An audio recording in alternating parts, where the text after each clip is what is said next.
بسم اللہ الرحمن الرحیم۔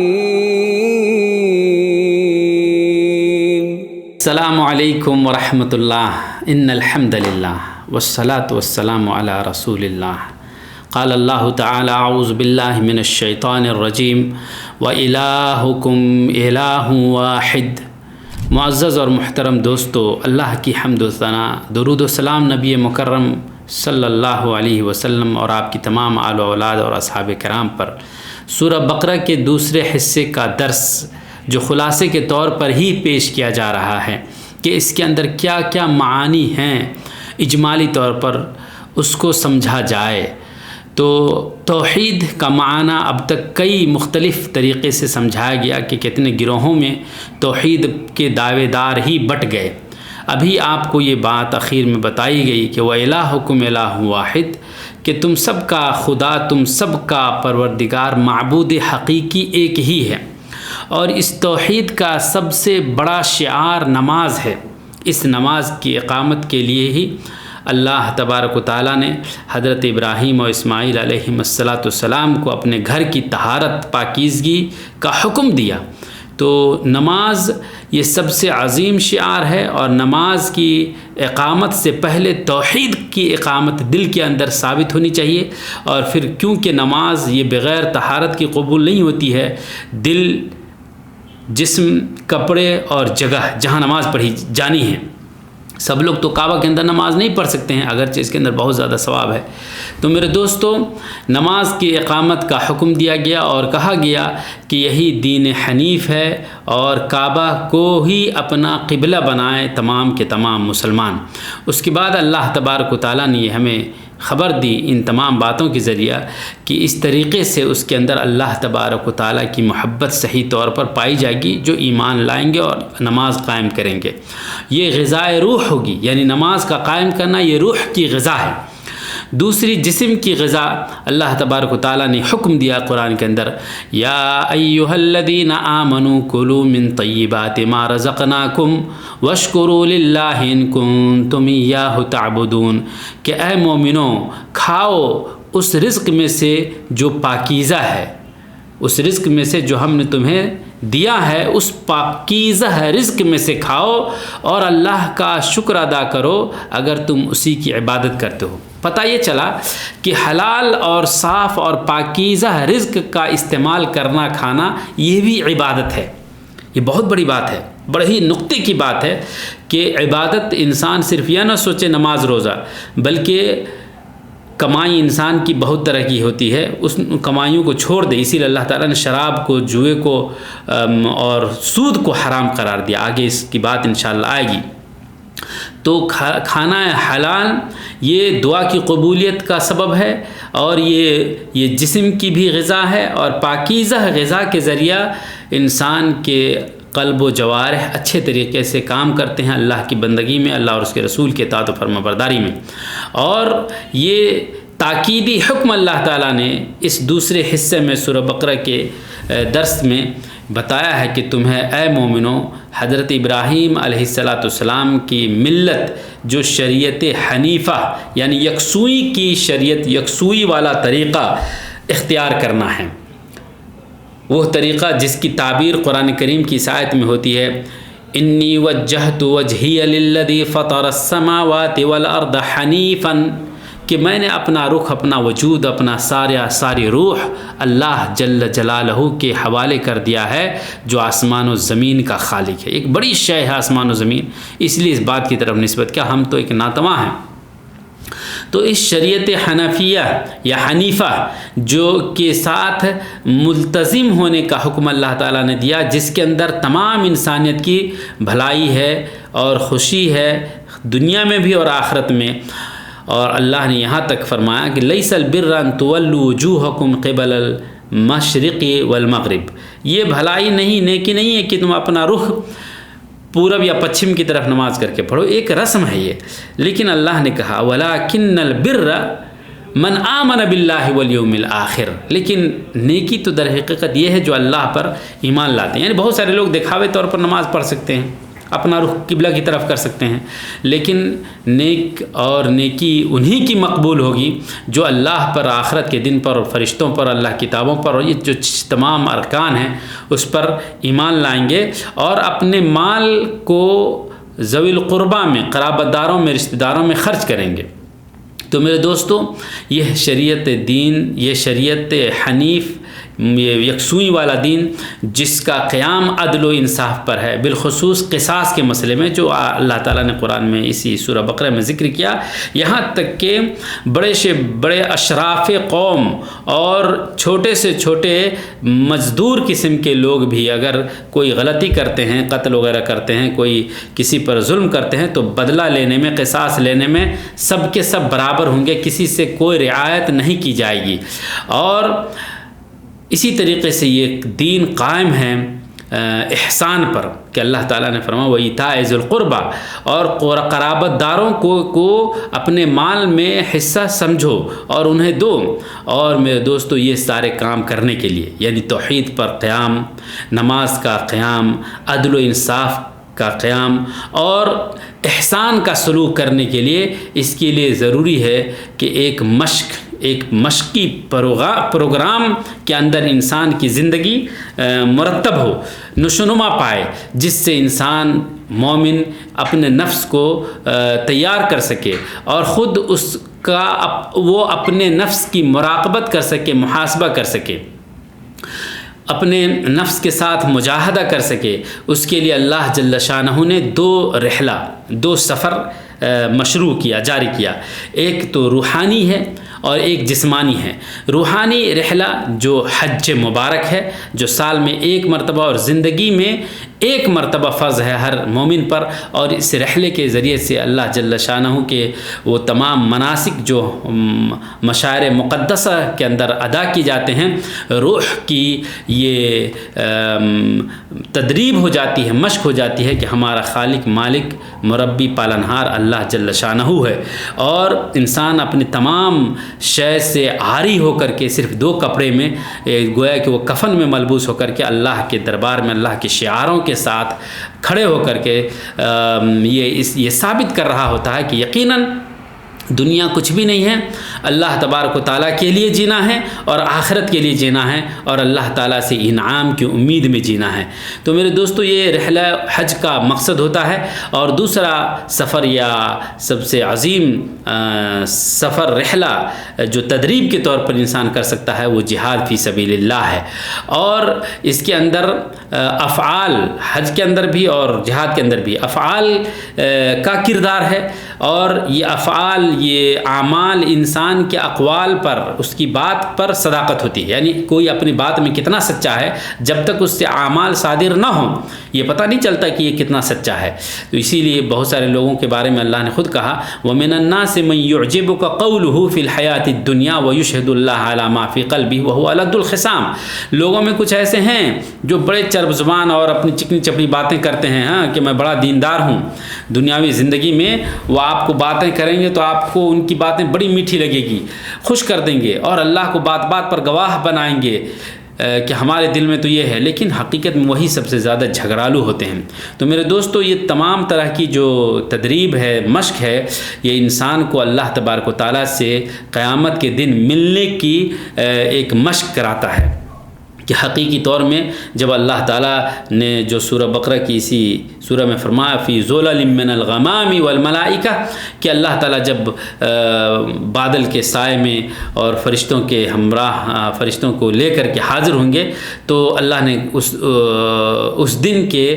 دھوکے سے بچنے کے لیے کہا کہ اس دن کی بات سچی ہے۔ تو دنیا اگر تمہارے اوپر پورے طور پر کھل کر کے آ جائے، مال و دولت کی خوب زیادہ ریل پیل ہو جائے، تو یہ نہ ہو کہ تم اسی میں مگن ہو جاؤ اور اللہ اور آخرت کی لقاء سے تم غافل ہو جاؤ۔ اور اسی طریقے سے اللہ نے اسی صورت کے اندر یہ بھی ذکر کیا،